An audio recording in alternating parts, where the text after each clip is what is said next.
I work with a lot of men that are holding back their sort of like primal energy, their kind of more predator energy, because they're so scared that they're going to be that guy that they've dampened down even just some baseline of confidence and power, inner power. So for them, I like to invite them to, yeah, stomp around the room and to growl and to, really get to that. And if it's not there, then okay, what's blocking you from getting there? Welcome to the Somatic Pleasure Podcast, where the body is the teacher and sensation is the path. I'm your host, James Humecky.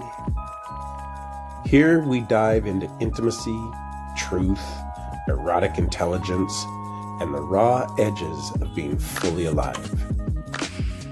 Heads up, this isn't always safe for work. Some episodes include explicit language, erotic themes, and conversations not meant for little ears. This space isn't sanitized, it's real. You've been warned. So if you're ready to feel all of it, come on in. I am so excited about today's episode. Welcome back to the Somatic Pleasure Podcast. And today we're going to sit down with my friend Mia Leighty. And Mia, I met because we were on a platform and I was trying to find some information about this platform and how well it worked. And I just kind of randomly reached out to her. I liked her face. And it was just kind of an immediate connection. And we dove deep within 15 minutes, it seems like. And it's just been a deep dive ever since. And I have learned so much from this woman. She is an erotic empowerment coach. And she's also developed Pleasure Alchemy as a workshop. And we sit down today and we talk about things like erotic innocence. What does that mean? Movement-based healing, how we can dive into our bodies to get even further into our healing journey. And also how our deepest emotions can become pathways to embodied power and intimacy. So get your sexy on, get ready, sit back and enjoy. Mia, it is so good to see you. You look fabulous and radiant. It's just amazing. But so I am so happy and so honored for you to come into this podcast space with me and share your wisdom and your story, your journey to where you are now.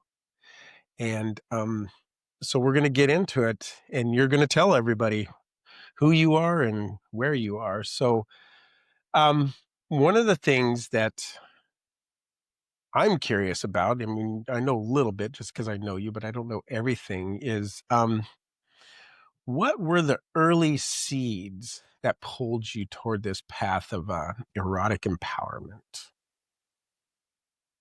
Well, first of all, James, it's really good to see you too. And I'm really excited for the conversation. We've always had such great conversations since the beginning. So I'm Yeah. honored to be here. And thanks for bringing me on to talk about my favorite subject, sex and eros and emotions and healing and pleasure and embodiment and how did it all start? You know, I learned this concept from my Taoist teacher, Lauren Johnson, and he talked about the kind of three levels or three grades of life force energy, and chi is the most popular one that we all know about. It's the energy kind of in the solar plexus, dantian belly area, but the raw kind of crude vitality, life force energy is called Jing, and it lives in the pelvis and the genitals, the reproductive center. And then as it moves up the body, it passes through the chi, becomes chi. And then in the higher realms, through meditation and practice and mastery, it can turn into Shen energy, which is kind of that more refined spiritual life force energy. It's all the same energy, and everybody has all of it. And it's through our lifetime, through our maturation, we refine it. And through practice, we refine it. But he said that the Taoists believe that how you were conceived has a lot to do with how strong your Jing is and how much potential you have to access this chi power, this like life force willpower, and how much potential you have to access higher realms of spiritual force, energy. So I like to start with that because it informs kind of how I think about things now. But what I've been told my whole life is that my parents, they were trying to make a baby, right? They were really actively putting their love and their energy into this process. And I don't think they knew about sex magic or chi or jing or any of that, but they definitely had a lot of intention to what they were doing, and they were in love, and they put that energy, that sexual energy. They listened to music, like Santana and things like that. So they put a lot of energy into it, and I really feel like that is the seed of how I kind of came into the world. I came in dancing. I came in with a lot of power, a lot of energy, a lot of boldness, and I have 5 planets in Aries. So Aries is known to be kind of all about fertility. I'm the year of the rabbit, also fertility. Wow. Yeah. The trifecta. Yeah. So, and then, so that's like the early seeds. And, I was put into dance class. So right away I was in my body, learning about body mastery, learning about rhythm and passion and expression. And, yeah, I would say that those were kind of the early seeds. I was also raised Catholic, which, even though it comes with its conditioning, brainwashing, some would say, um, it is also about sacredness. It's about ritual. It's about intention and prayer and connection to the sacred realms. And so I think just like all that smushed in together is kind of the seeds of my early life. And I just have been pulling on those threads through the dance and the spirituality and understanding all this power that I just feel like I kind of came into the world with. And it was a lot for a lot of people. And I've had to learn how to refine and cultivate so that I could just move through the world with more ease and more grace. Boy, that is the name of the game, isn't it? Moving through ease and with ease and grace. Yeah. There's, and we've had some of these conversations. There's some similarities, in the way that I don't know about my conception exactly, but I know that there was a lot of love and sexuality involved in it. But that feeling of this, there's something that is, kind of like horses being held at the rein, Yeah. and then I don't know if this is your experience, but there's times when I've just have let it out, and it, it can be awesome and kind of destructive. But then, being able to refine through maturity, and I love the Taoist teachings because that's really a foundation of a lot of the work that I do too. So thank you for bringing that in. But yeah, that oof, that oof for life. That sometimes that's just the way that I have to say. It's like there's not a real name for it, and but and also in some of this development, I know you have been like a domestic violence advocacy, like working in helping reduce that in the world. And I don't know how pivotal, if there was any early traumas, those kinds of things that you want to bring in, or that seem appropriate for your development. Yeah, absolutely. Well, in my family of origin, there was definitely some unhealthy power dynamics that I witnessed, and I was just kind of swimming in this sort of latent dysfunction. You know, it was just sort of all around me. I thought my family was functional, and in a lot of ways we were. There was a lot of love and there was a lot of stability, but there was a lot of tension. And my dad ruled from his trauma, and he used kind of an authoritarian um, mindset of my home, my house, my rules, that kind of thing. And so in my early 20s, I was 19 actually, after doing some experimentation with drugs and hitchhiking and traveling and really just like letting it out, like you said, just sort of, Mhm. okay, I'm finally free. I can go out into the world. And I ended up getting arrested on that first trip out into the world hitchhiking, and I got right back into my family of origin.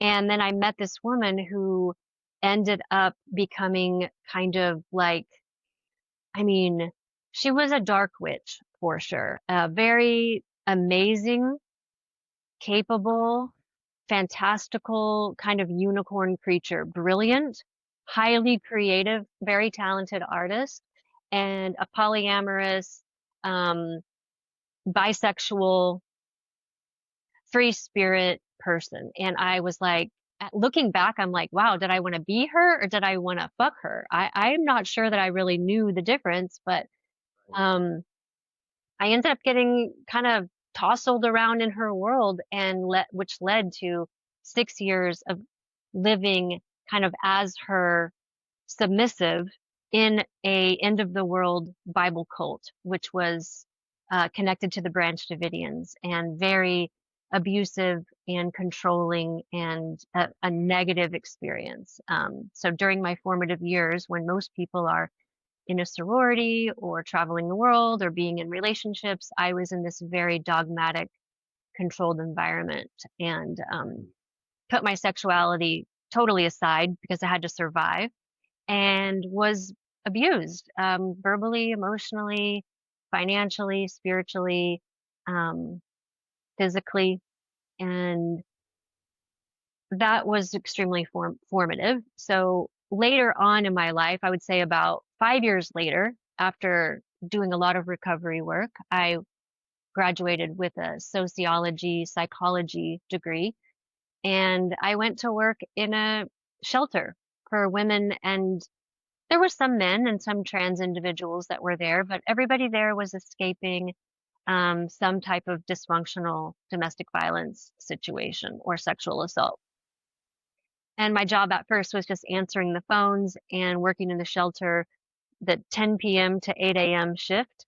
And I just found myself counseling people very naturally, listening, asking questions, and not just like counseling in the sense of compassionate listening, but I had this power inside me to be like, you you are made for something. You can do more. You can take this experience and and guiding them like in a very empowering way. So I never became a therapist. That just did not make sense to me. It wasn't what I wanted to do. But later on down the line, I ended up becoming a coach. But yes, I am extremely have a lot of compassion for people that have had that in their background, abuse, or they're a survivor of some kind. And I have this question about why are some people so resilient and other people tend to stay in a downward spiral, while some people spiral up and some people spiral down. I don't know the answer to that, but I'm kind of here to be a stand for the possibility that you can not only survive, but you can also thrive one day when you integrate all of that in your life. Well, then that, I mean, first off, I just think that had to have been incredibly powerful to be in that position and just hearing the stories from people coming in, calling um, for help. You know, that's and just I know just in my work, there's a lot of weight, there's a lot of energy, but there's always also, and it sounds like this is what's happened for you, is like there's this calling forward of the best in me or the best in you to meet that really dark energy that can be present in that. Yeah. Yeah. Go ahead. To meet it with love and to meet it with Mhm. compassion. And I guess because I did go through that, um, and I wasn't just going through my own experience, I was also witnessing all the people around me going through a dark night. My brother was with me. He he had a complete and total psychiatric break. The woman that was my primary abuser was suffering greatly at the hands of her abuser, which was kind of like the leader of our cult. He was imprisoned by the American government. He was being dominated and controlled by the federal prison system. It was Yeah. just this trickle down. And I really saw, even at that time, but especially through my recovery, is that everybody really is doing their absolute best. Yeah. And at any point, you can decide to kind of get out from underneath what's been done to you and start to make decisions that have more agency. Yeah. So I have heard a lot of stories from a lot of people that have experienced extreme turmoil. And I've seen amazing stories of resilience and reclamation and recovery as well. And a lot of times it just takes somebody that can model that to them, or give permission for those stepping away from those adaptive survival techniques. Mm, hmm. One of the things I like to really reinforce in people is nobody's broken. We just have developed these ways of surviving in whatever situation that we needed to survive. So, um, it sounds like, well, I can see from where you are in your life now, you've been able to weave together the sexuality, that power and the spirituality that you have been attracted to, and then somatic practices into this uh, erotic embodiment coaching that you're doing now. And I'd love to hear a little bit more about how you brought all those threads together Mm, into where you are at the moment. yeah. Well, I think because of spending those early years as a dancer, I had an access point into my body that I knew would be beneficial for my healing. So the minute I got free from that situation, I escaped Mhm. that situation. I started taking dance classes again. So I was 26 and I was just like, I got to get back into dance. On one hand, it's all I really knew, but I needed to be in my body and I needed to have some sense of power over something so I could control my body through mastery. And also it brought me a lot of joy. So I got into dance, then I got into theater and I joined this kind of underground um like subversive Shakespearean body type of theater group. And we did some very interesting stuff and performance art and things like that. So I got to work in the shadow and with the archetypes and really Mm. got to do a lot of healing through that. So that was amazing. And I ended up moving to a small town which had a high number of healers. It was a very small town in the Ozarks, and lots of people were drawn to this place. And there was a lot of energy healers, a lot of massage therapists. And so in my early recovery, I got a lot of body work and a lot of energy work. And that also helped bring me back into my body. Because as you know, when you're going through uh, severe trauma, complex trauma, you dissociate in order to save your life. And this is a brilliant tactic that the nervous system does, that the brain does, is just poof, we're going to go somewhere else. And this is a coping mechanism that we need to rectify, but we never want to demonize it. So I was able to bring myself back into my body through dance, through theater, and through body work. And and then I found yoga. Yoga was great. Again, it was all about mastery and being in the body and being in the breath. And this was just when breath work was coming out. So I also got to take some breath work courses and classes and really got to do some breakthrough.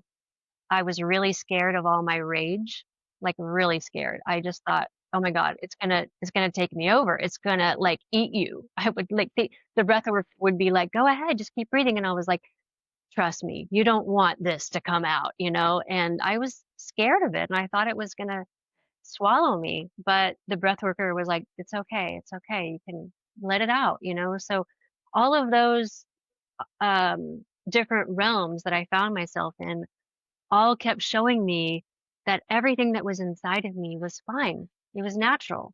These were just emotions. And um, so feeling my emotions and feeling pleasure and mastery and joy in my body kept pointing me towards this path. And let's see, what else?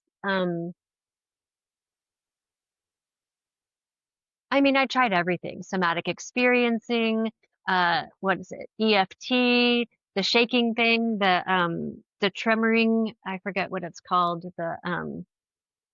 TRE, I can't remember that. Go ahead. TRE.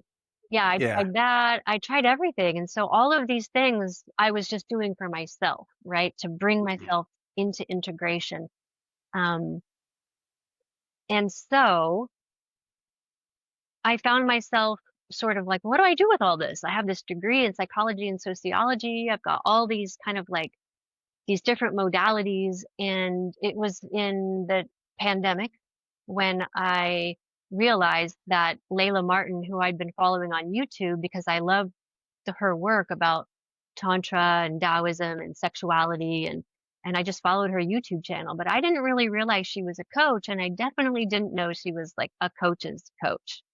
And I met this woman during the pandemic who told me that Layla Martin was hosting a coaching certification, a tantric sex, love, and relationship somatic coaching certification. I was like, oh my God, Wow. that's everything I need. That's all the pieces right All there the in one pieces in package, one isn't it? thing. Cool. So yeah, I signed up and that was an 18-month plus journey. And that really helped me kind of codify everything and put it into a language that I was able to then figure out how I could serve people one on one.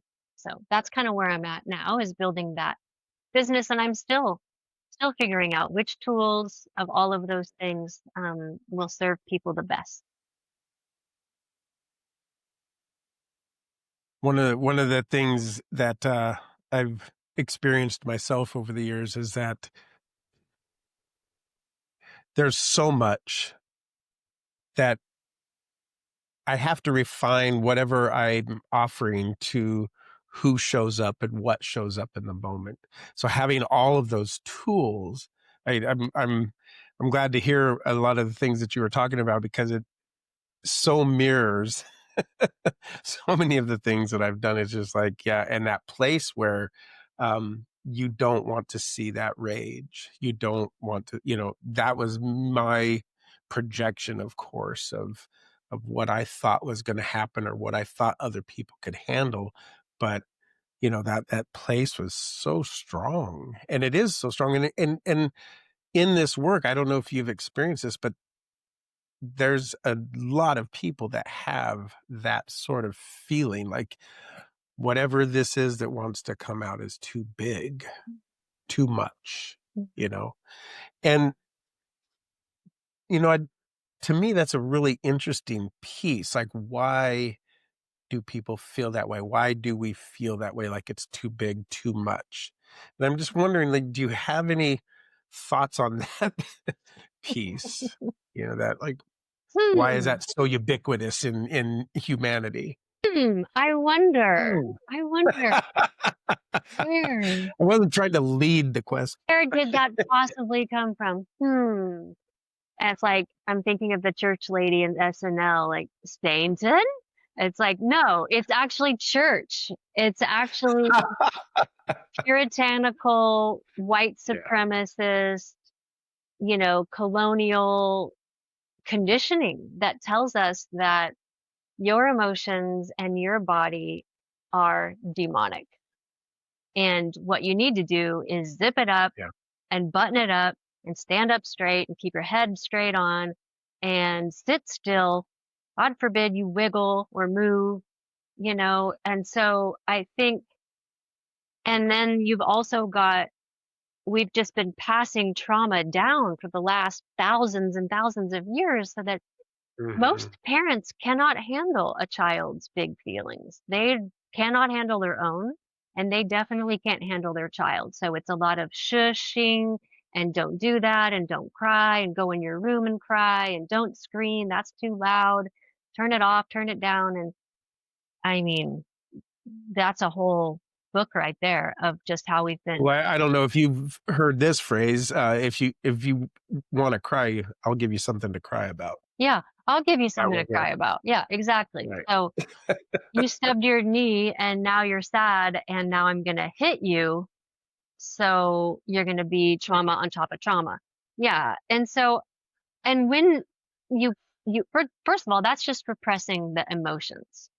Right. And then you go through something that's big, and you're also taught in polite society that you need to be nice, that you need to be polite, that you need to keep your stuff to yourself and don't burden other people, especially if you're raised in the South, which I was raised in Oklahoma, which is, some people say the South, some people not the South, but it's for sure not the North. And it's definitely fringe South, if nothing else. fringe South. It's not Right. New York, right? It's not New York where people tend to let their feelings out a little bit more. So Maybe. if you're taught to like keep your emotions to yourself, then you're not comfortable having big feelings. And then you go through something that requires you to feel what happened to you so you can integrate it.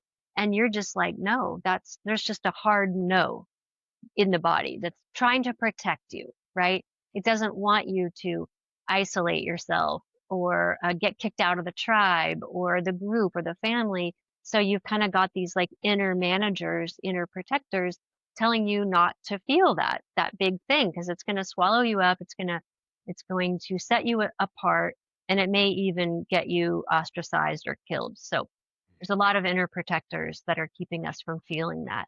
And it's scary. Well, if you're not modeled how to have a big feeling and told it's bad instead of like it's okay to do that. Yeah. It's absolutely scary. I mean, just listening to you, Mia, there's like a catch in my throat, from the suppression that we've been dealt and that we feel and that we deal out to other people in our life. Yes. Yeah. It's so sad. And definitely my work is about liberation. It's about helping people liberate themselves, because one person that's liberated liberates another person and another person and another person. And we're not really free until all of us are free. And that starts with here in our minds and allowing ourselves to be honestly primal animals. And toddlers have it all figured out, right? They have the pleasure figured out. They have the emotions figured out. They have fantasy and imagination figured out. They have boundaries figured out, yes and no. And it's almost like we have to go back and reclaim that toddler inside of us that just allows ourselves to be free. And so, yeah, we have our work cut out for us, don't we? We do. And that kind of leads me to, and you sort of already answered it, but the next question is, this idea of erotic innocence. And it seems like you were at least alluding to what that is at the moment, but what is that for you? Because this is something that seems to be a big part of your work. Yeah. Well, I'd love to ask you, I mean, we've talked about it, but just what is it for you? Because I think I'm still learning what other people think it is, but yeah. Do you have a concept of what it is yourself? So I don't know that I ever couched it in the terms of erotic innocence, but just what you were describing there with the toddler, like knowing who they are, like that authentic, erotic, creative, primal space, or who we are, that is so full of life, that has been demonized because it is so full of life. It's something that isn't under somebody's control. Yeah. And, with the right kind of container and guardrails, it just becomes this amazing, creative energy that can do just about anything. You know, we if life is a projection of our thoughts and our desires, if we're suppressed and controlled in our own perceptions of what that is, well, then that's what we're going to get. But if we can allow that to express and manifest, then there's so much more available. And so to me, it's that place of not naivety, but innocence, like, oh, the awe of life, you know, picking up the flower and just loving every bit of it, you know, meeting somebody and be able to look them in the eyes and hug people without, you know, some sense of like, I'm not, crossing boundaries, or, Right. being able to walk in nature and just feel the, Connected. the connectedness. Yeah. Yeah. Yeah, I definitely think of things like, a toddler eating ice cream and just letting it just like, go all down their face and get themselves dirty and sticky, and Hmm. they don't care. They're just like, "Mm, this is amazing." Or yeah, throwing that tantrum and being wild or asking for what they need, like, "I need to be hugged. I need to be held. Can you play with my hair?" For me, I know that the word innocence, um, because it's wrapped up with guilt, uh, Hmm. is maybe not the right word, but when you think of innocence in the sense of without guile, right? A toddler isn't Mm. necessarily trying to manipulate anybody or control them. They're just trying to get what they need. They're just trying to get their needs met. And in that way, it's innocent and it's pure, but not in the sense of pure versus um, tainted, just pure in the sense of primal, right? It's Hmm. just its essence. And I think that that's what erotic innocence is life force flowing through the human, the soul expressing itself through the human, ugly and beautiful, love and rage, and it just kind of all of it is a soup that when expressed is absolutely beautiful and magnetic, like you said. And I was going to say this earlier when we were talking about abuse and being controlled and then being afraid of your big feelings kind of when you're on your recovery path. And I think a lot of people don't realize that when you repress one thing, you tend to kind of dampen all of your expressions. So when you push down your rage because you're afraid of being destructive, maybe that's what your abuser was. They used their anger inappropriately in an unhealthy way. And so you've associated, oh, anger is destructive. Right. Um, and so you push it down, you actually push down your ability to feel things, and you're pushed down and you repress and dampen your ability to feel joy. And then that's where depression kind of comes in. So we need to learn and teach each other how to just let out a little bit at a time in a safe way. It doesn't have to be these huge volcanic expressions, but so that we can start Hmm. to have access for more pleasure and more joy. And when you start to bring in pleasure and joy, you can feel more of your darker, heavier emotions. And then they start to be a little bit more in balance, which is why I think the massage and the dance was so good for me because I might have been having night terrors at night, Hmm. but during the day, I could go to dance class and I could feel that refined, beautiful energy. Or I could get a massage and I could feel pleasure and safety in my body. And so both things were kind of happening, which was teaching me that, like, oh, it's kind of all part of living life. Um, Hmm. and I just believe that our bodies are wise. They're they're really, really our best teacher. Actually, another one of my teachers, Genevieve Call, was saying recently on an Instagram kind of sermon.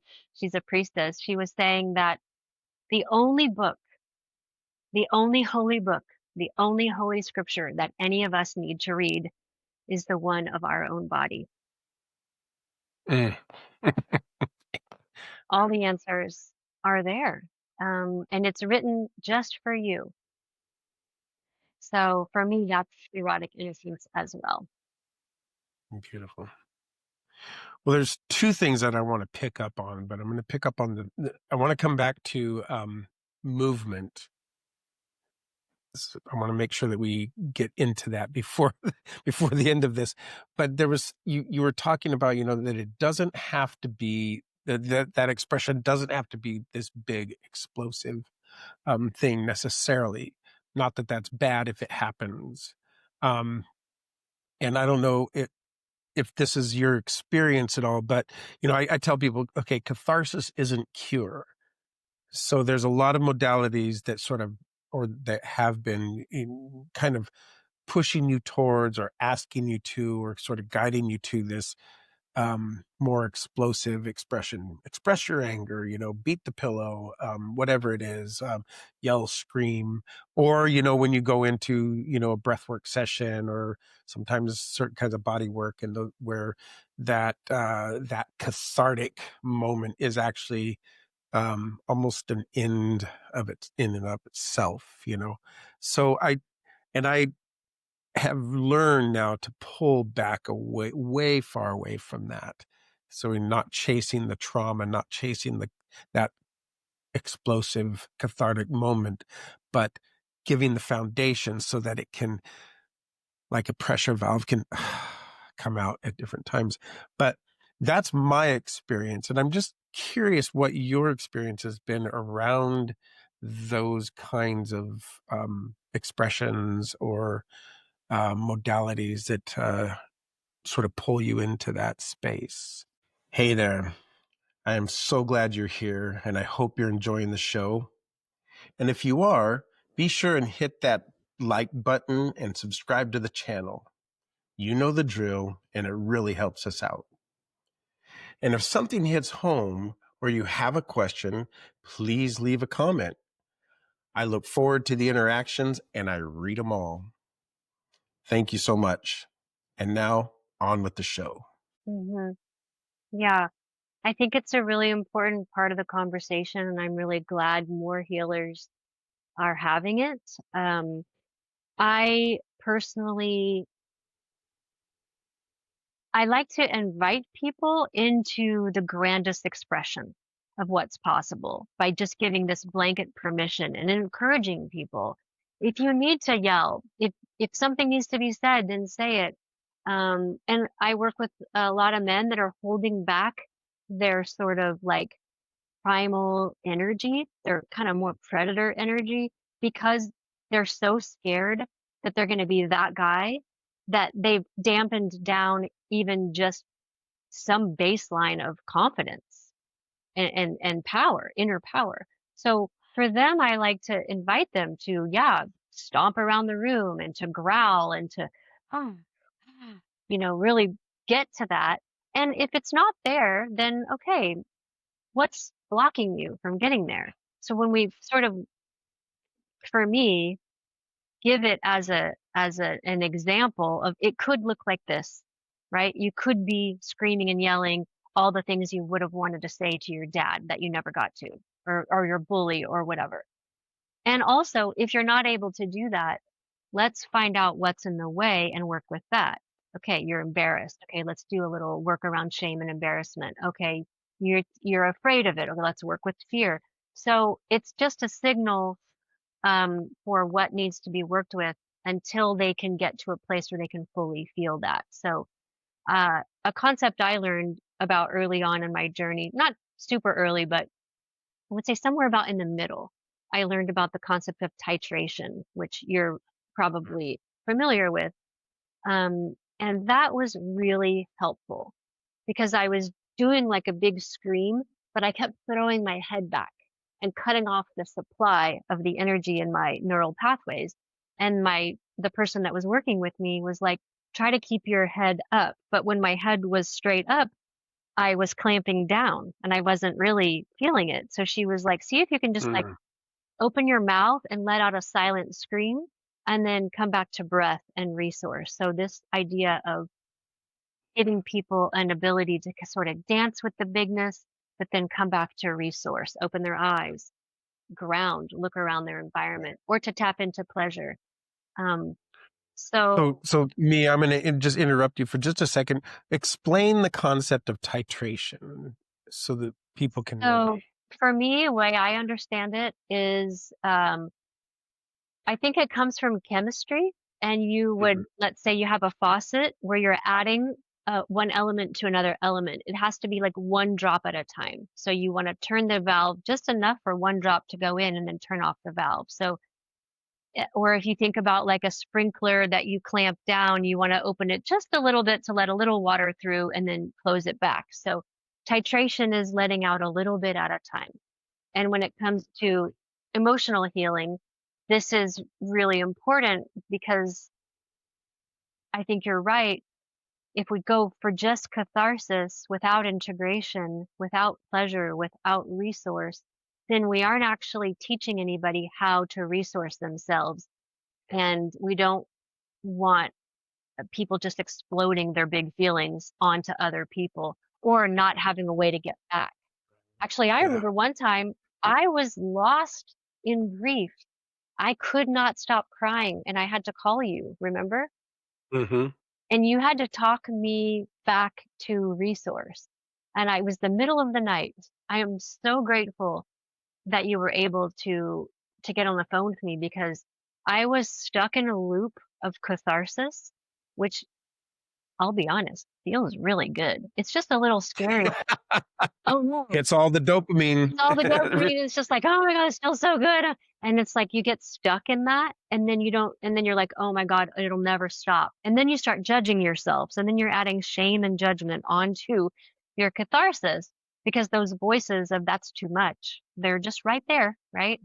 And so you were able to kind of help me cry a little bit, talk a little bit, breathe a little bit, resource. You helped me, we co-regulated together, which is what a good therapist is able to help someone do.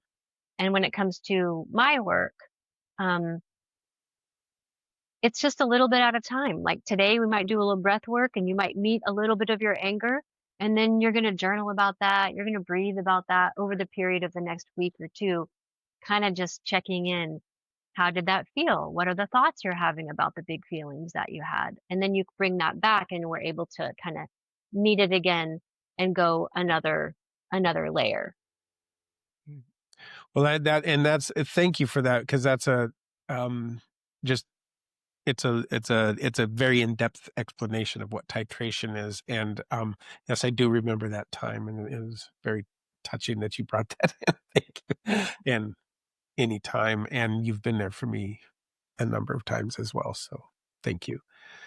And one of the things around the titration piece, and then I'm gonna we'll move on, but no need to beat a dead horse. But that place, like you said, is to step in, like put your toe into the big feeling, and then but know that you have a safe place to come back to. Yeah. So sometimes what I feel like with the just the big explosion is that it happens and then you kind of lose touch, or you don't know that you have a place to come back to, or people don't.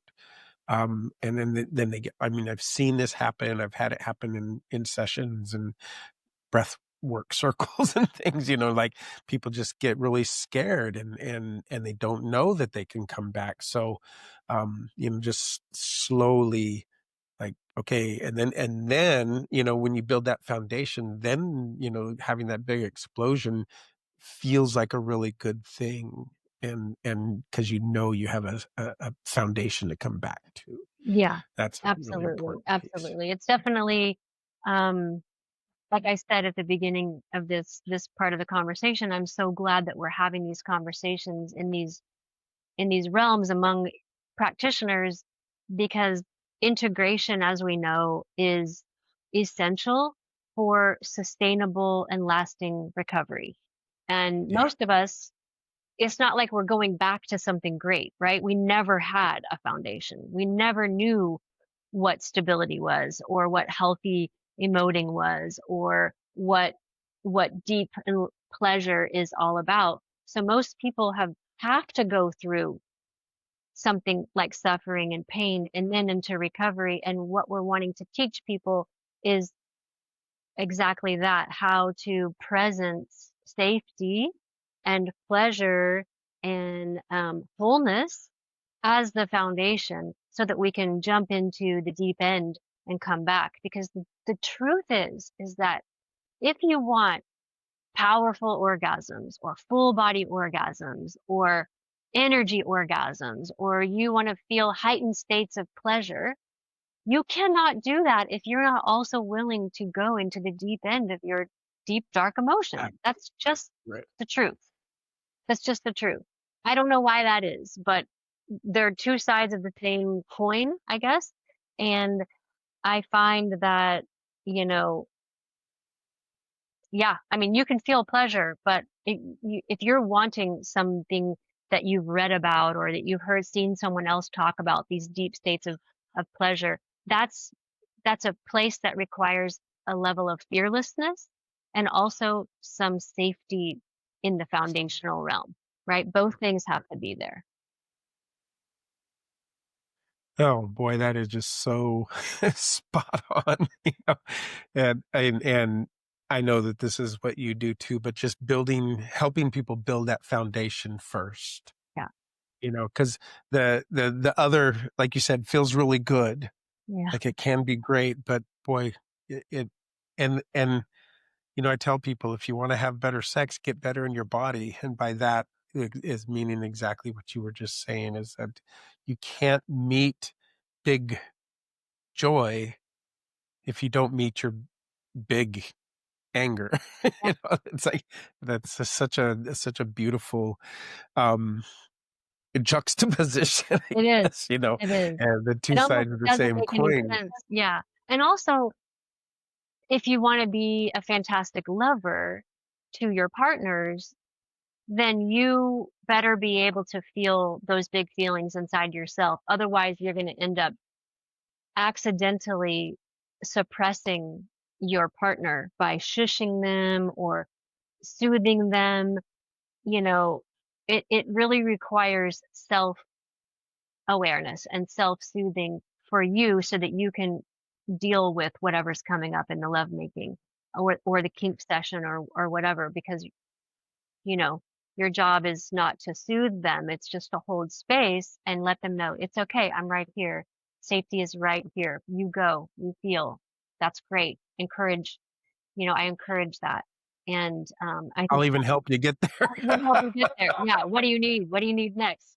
And through that safety, but first it's self safety for each partner or all the Right. partners.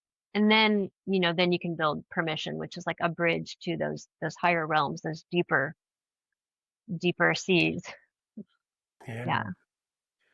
So I know you have something called the Pleasure Academy or Pleasure Academy. Is this an offering that am I mistaken? I have a class called Pleasure Alchemy. Is that what you're Alchemy. I'm sorry. I misread my own notes. I'm so Oh, sorry that's about that. Yes, Pleasure Alchemy. I'm sorry. Yeah, I Yeah. have a class called Pleasure Alchemy that I teach semi-regularly, and I also have a mini course on that. But it essentially is a practice helping people move through the emotions in an embodied way so that on the other side of feeling, you can access pleasure. Um, I mean, most people are walking around with a bottleneck or several bottlenecks of stress, of anger, of grief, of tension just in the body. And Yeah. so pleasure alchemy is just an embodied, musically guided, breathwork guided Mm. experience that allows people to take an emotion from out of the air and just like, I want to work with my anger today. Or today something happened. It made me really sad. Now I'm going to take it and work with it through the breath and the body, through music, and feel it to the level of catharsis that feels good to you in that moment. And then keep coming back to safety. And on the other side is like, hopefully, some bliss, some peace, some calmness, some relaxation, some openness, maybe creative insight or something like that. So, yeah. I love my Pleasure Alchemy class, and it's great for people that are just like, I don't know how to feel my feelings. I'm scared of that. Or I feel numb and I'm not feeling the deep states of pleasure that I know are possible. What might I do? How might I get there? And little did we know that it's actually probably locked up in your emotions. Yeah. Mhm. Now, because you're such a movement person, that's like it's a deep part of your work. Is movement involved in this workshop class as well? I mean, it's really how each person wants to do it. I teach it kind of like sitting on your knees so that you're upright, but you're in like a grounded position, maybe with a pillow between your legs or something like that. So some people move. I tend to move and grind a lot, you know. When I demonstrate it, I demonstrate what's natural for me, but I let people know like you might just be sitting there. But one thing I learned from my teacher, Layla Martin, is kind of like the levels of feeling these feelings. And in a way, it's kind of like titration, but just letting people know that the catharsis is one thing and that feels great. It definitely is impressive, looks good, but it isn't the goal, right? Unless it's true. If you have that big of a feeling and you're that angry and you need to scream and you need to hit the pillow or you need to Hmm. squeeze, then if that's what's true, then I recommend that. And the subtle experience of that same energy is where energetic mastery starts to come in. So I teach people how to um, take it from the big external expression down into the more subtle, where it's not like you're trying to calm it down. You're just not emoting in a physical way. So I can still feel the seething of my anger running through me, but now it feels like warm candle wax flowing through my veins. And I'm just like, oh, wow, this is like intense and whew. And, but you just let it like fuel you and warm you from the inside, but you're not trying to turn it off or turn it down. And so I do teach people kind of how to bring it in closer where you're actually having an intimate relationship with it, where the externalizing is sort of off gassing, right? It's up and out, and kind of the more feminine way, which is, I think, good for all people, all genders, to bring it down and in. So you're actually like, huh, I'm not trying to get rid of you. What do you have to teach me? What do you have to show me? What messages do you have for me? And how can I actually realize that I can experience pleasure from the bigness of this dark, heavy, dense emotion that's been ostracized and judged? But there is pleasure in rage. There's pleasure in grief, right? When we bring it in closer, and that's when we can actually have a conversation with it. So that's the idea of the pleasure alchemy, is to kind of feel it at these different stages and learn how to feel it, because Right. maybe you don't have the space or the permission or the privacy to feel the big feeling in a big way. But instead of just numbing it out and pushing it down and saying like, no, no, no, no, and forgetting to come back to it, learning how to feel it right there in the moment and having access to the subtle body as it's feeling it, that is superpower right there. There's so many threads I want to pull on here right now. You know, the subtle body and the what it sounds like. What you mean by alchemy is the transmutation of that big scary energy into something that is deeply pleasurable. And you know what we were talking about earlier with you can't really feel the pleasure if you don't allow for and feel the rage, let's say, or the dark energy.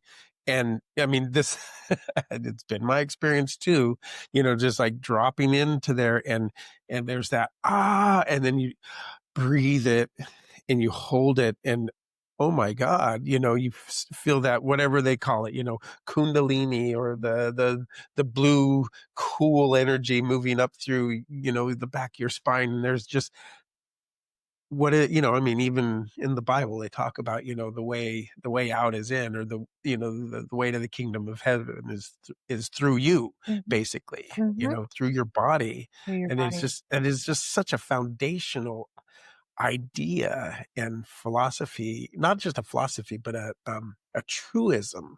Mm, If we can take that, and yeah, then it comes out, in these beautiful, creative, powerful ways. And to me, I think that's the way we can change the world. agreed. Yes, it is transmutation. You're exactly right. Alchemy, transmutation, transformation, taking one raw power, like I was talking about in the beginning, the Jing, right, is also our Yeah. emotions. It's that sexuality, it's the primal energy of aliveness. And through the lifespan, hopefully, you mature and you learn how to work with it.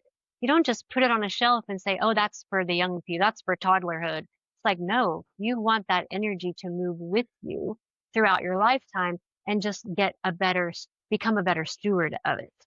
Um, so yes, the subtle body has access to uh, being able to cultivate and harness that energy so it can be used. I'm thinking right now about the protests in Los Angeles. Here we have a lot of people feeling a lot of big feelings and have not been trained how Right. to work with it. And so it just spills out as it would, because you're pissed off that you've been oppressed, that this system does not care about you or anybody or the planet, and the rage is so righteous. It's so beautiful.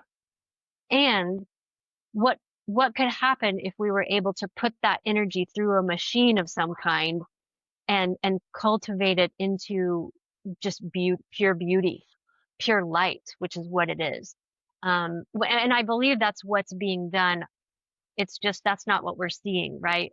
What a lot of people don't realize about these protest movements is that there's a lot of art that goes into this behind the scenes. There's a lot of singing, there's albums being made, there's poetry being written. People are alchemizing this in a lot of different ways, but it's just raw power. And what are we going to do with it?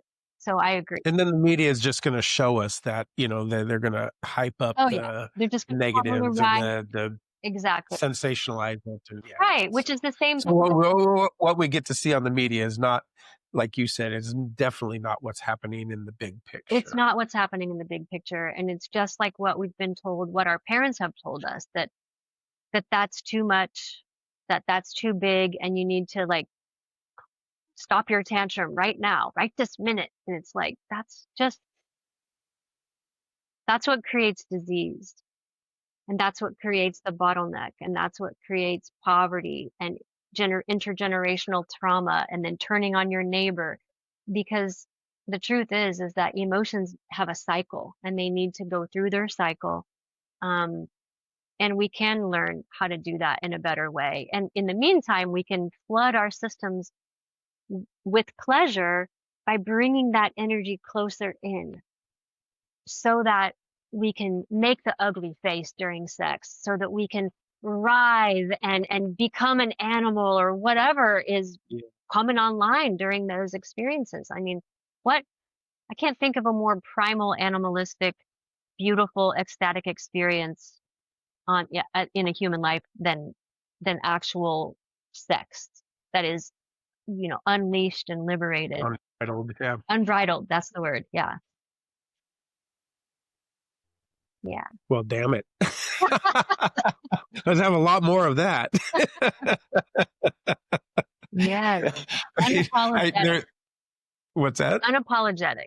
Yes. Unapologetic, yes. And I mean, there's so many other places that I want to go with you on this, but I'm going to bring it into this space. You can do with it as you will, but I know that you work with a lot of men or people who identify as men. And I'm curious as to what patterns do you see in in the men, and like, what does it seem like they're secretly aching for? I mean, there is no one prototype for sure. I see a couple of different kinds, I would say. I have a program for men I call Fire and Flow because I think it's about teaching some of the men who have a lot of fire, a lot of confidence, a lot of ambition, who are in the go, go, go productivity climbing mode. Those guys tend to be wanting more meaning.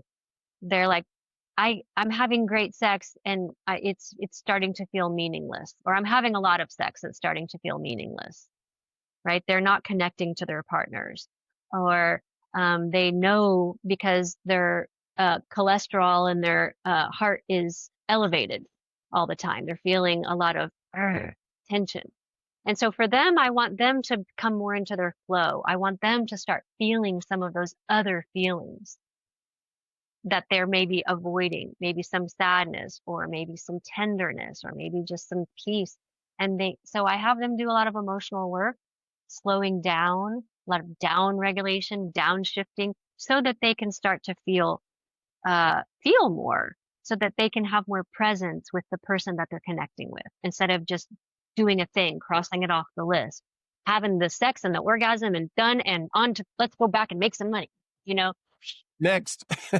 Right. And those guys tend to also be addicted to porn. They're more about the hurrying up, the rushing of everything. And then I've got guys that are lacking confidence, lacking ambition, lacking power. They're all in their flow, right? They're the nice guy and they're the pushover and they're tender and nice and they don't know what they want. They're afraid to ask. Maybe they have some type of mother wound or parent wound of some kind that's kept them from actually figuring out what they want.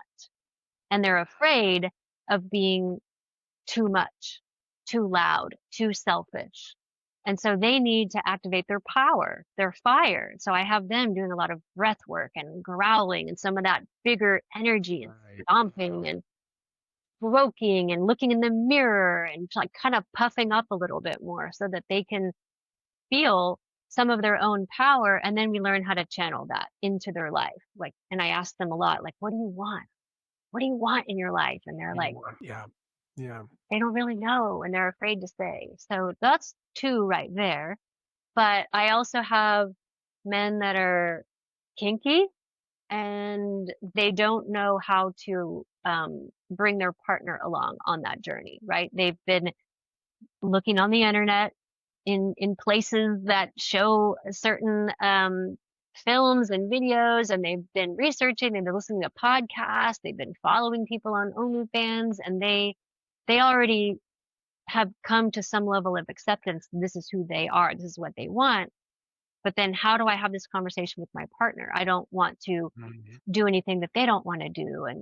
And so they struggle because it's a journey, right? You've been spending how many years getting okay with this? Well, you got to give your partner time to kind of catch up to that because they've got a lot of conditioning around that. So I work with them in fully accepting it, letting go of any shame and judgment that they might have of themselves and fear about what their partner might think, and helping them with wheel of consent. I use wheel of consent a lot with those clients to understand how to introduce. It's so great, the wheel of consent. The wheel of consent is the solution for so many things. I use it a lot. Yeah, I know you do. And I know that I would love to do a training with Betty Martin, but for the little that I know, and I've practiced with other practitioners and read the book and done her course online. Yeah, so that's, I would say, kind of like 3 types of guys. But then I've got like married guys that are just they just want deeper sex with their partner. Maybe they're in their 50s, their partner's going through menopause now, and the sex that they used to have, which was always very predictable and dependable, is now not so much. So I've been going down this journey of maybe like, if you're a male identified person, your partner is female identified, and they're going through menopause, this is your doorway to enlightenment. This is your chance to become humble, to slow down, to become a good listener, to become a great feeler, so that your partner feels safe to feel what they're feeling.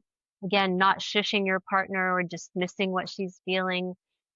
Women go through so much through the menopause journey, and I think that this is an opportunity for men to actually, yeah, become enlightened. I think that's It's a powerful doorway. yeah, It is a powerful doorway. And I mean, I'm still learning about it, obviously, but man, that's a whole other podcast. yeah, yeah, And maybe you and I can sit down and talk about that sometime. I would just and you know, um I have somebody, somebody I interviewed, and their episode is actually dropping this Friday, and June 3rd.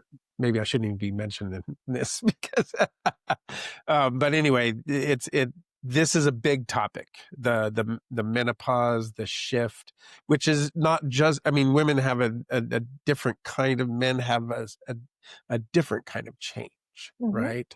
And so they're having to deal with that as well, and come into this new way of being in general. yeah, And I think what you said, the slowing down piece and paying attention is just paramount, and ultimately enlightening. And I'm in 100% agreement. Listen, Mia, I know that you're a little bit of limit on time right now, and so I want to honor that. But I do want to ask you this. um, you have hinted at maybe wanting to study sacred intimacy or healing more deeply, and I'm just what's pulling you towards that work more? What is it that you might be looking for in that? yeah. Well, I think there's a gap in like traditional sex therapy, because the therapist cannot touch the client or the patient, and the patient doesn't get to practice anything. So if, let's say, they're a virgin or they have had sexual violations in their lifetime, the talk therapy is fantastic. The somatic releasing is fantastic for healing. And then there comes a time when that person is ready to start building a new framework around what their relationship is to sexuality, to their own body, and to their body in relationship to other bodies. And even as a coach, there's only so much that I can do by talking to people, and especially over, Zoom, where I'm just giving them breathwork practices or embodiment somatic practices so that they can access more of themselves, so that they can heal and they can unblock and they can live more authentically, more powerfully, more confidently. I think there's this place where there is an opportunity for the practitioner to allow their body to be a tool for that education and for that reframing. There's a word I'm looking for, and I'm wanting to say like scaffolding. It's like when you teach a child how to play with blocks, you're actually there with them, right? You're doing it too Right. with them. And so they Scaffolding, I think, is a problem. scaffolding, yeah. And so I Yeah. think that's the word that kind of that I'm looking for. So sexological body work is an amazing training that I've considered, and we've got the three main schools, that I've looked at. And sacred intimacy is a path that I think is really powerful. The work of Joseph Kramer and the beauty of that practice. And yeah, I think I'm just interested in getting a little bit more into the practice of it. I'm a tactile person. I think it only makes sense that I bring the healing work from my body work, and the coaching of my education and my one-to-one kind of counseling advocacy, and then add that element of let's get in there together and let's practice this together. So I think it's an amazing work. It's really unfortunate that we have such a stigma around sex work and sexual healing. And, on some hand, rightly so, right? It is a practice that we never want to impose on someone.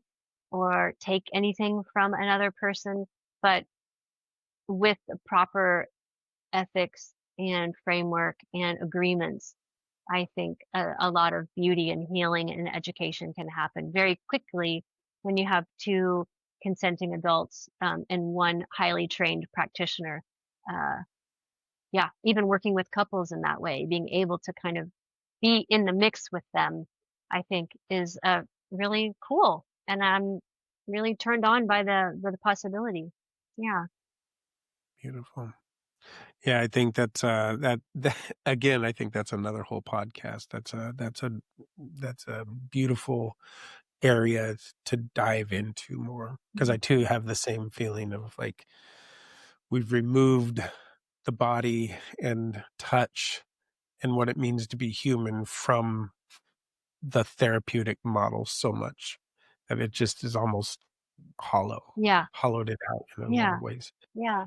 So I know before we close this up, I just want to know, is there anything that you how do people get a hold of you, for one thing, for coaching and whatever kind of other offerings you have? So I'd like to know about that. You can tell our Well, listeners. you can go to mialeighty.com, and I also have a mini course, a free mini course right now called the Erotic Empowerment Mini Course, and it includes my masterclass called The One Sexy Secret. It's about an hour long, where I'm teaching the concepts of erotic energy, erotic innocence, erotic power, and telling stories about myself and my clients. It's a great masterclass.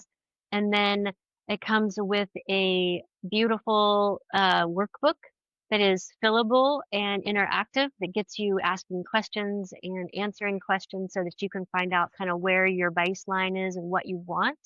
And then there's a 10-minute guided audio practice, which involves breath work and the posture. So being in a posture of power, and then bringing in this powerful, the breath of fire, essentially. So you get all those three things. It's free. I hope you can link the link to it so people can grab that. Oh, And we're dropping all the links. okay, all the links. Sure. Yeah, I try to stay active on my Instagram and just share practices and stories. I'm trying to tell more stories now, so that's really been fun, is really using my own life as a lens for how to look at some of these concepts that other people may or may not relate to, but be interested in. So, yeah, those are the main things right now. Well, and I know when somebody goes and visits your website, you have a newsletter that they can sign up for. Yes, That's fairly regular. I yes, know I'm getting it, and I love it. yes, I do have a newsletter, and when you sign up for the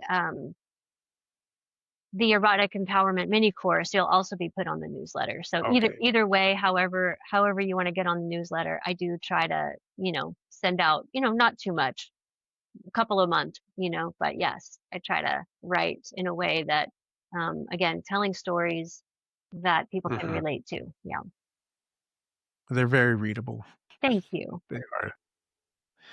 So before we go away, I'm just going to ask you one question to finish this up. And what is one erotic truth you've reclaimed that's changed your life? What is one erotic truth that I've claimed that has Reclaimed. reclaimed, that has changed my life?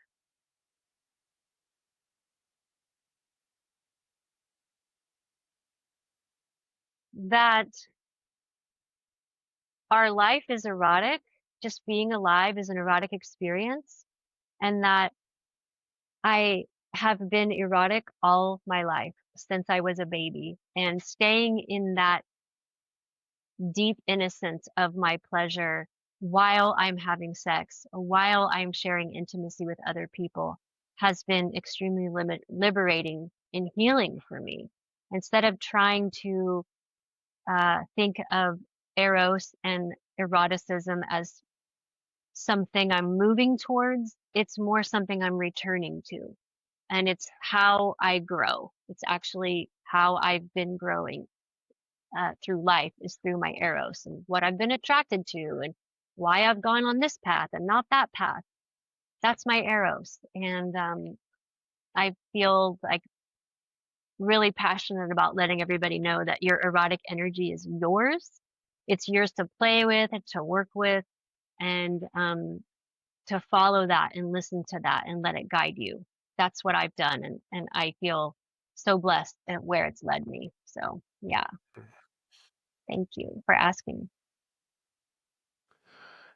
Thank you, Mia. That was just an amazing explanation of what that means to you. And I hope people are listening to that, because that's, coming back to that place just feels so like a breath of fresh air. Yes, yes, Yeah. yes, yes, yes. So And good. thank you for Always, being here. Go ahead. I was going to say, always a pleasure to talk with you, James. Have felt such a kinship since the moment that we jumped on our first Zoom. Uh, we just jumped right into the deep end, and I think that's because Dude, it was immediate. immediate. There was no hello, no handshake. There was just like boom. And I remember at the end of that call, it was just like, oh my God, who is this? This So is much just so, beauty. And I think it's because we're both survivors and we've both done so much work yeah. to integrate that into our lives, not necessarily overcome it or move past it, but actually to make it part of who we are. And I have such admiration for the healing work that you've done on yourself, for the forgiveness that you've had for the people in your life that have hurt you, and how you show up in the world. As a healer, as a practitioner, and how much joy and playfulness you bring. I just feel like we're just cut from the same cloth. Absolutely. I think so. Sisters from another mister Yeah, or something like something that, like that. Siblings, yeah, temple mates, siblings, all of that. Absolutely. Yeah, Absolutely. Always. I really love you. I love you And I too. just so appreciate you. And just thank you for coming in here and sharing your wisdom with whoever's watching this. So thank you so much. And hopefully we'll see you soon. Okay, it's been Yeah. my pleasure. Yeah. All right. Take care. Mwah. Thank you for once again tuning in to the Somatic Pleasure Podcast. If anything moved you or landed deeply or sparked a question, please be sure and leave a comment. And share this with all your friends and the folks you feel like might benefit from the information here. Please be sure to like and subscribe and hit that notification bell so you don't miss any of the upcoming episodes. Every Friday, 10:30 a.m. Pacific Standard Time, and be sure to join the live Q&A afterwards.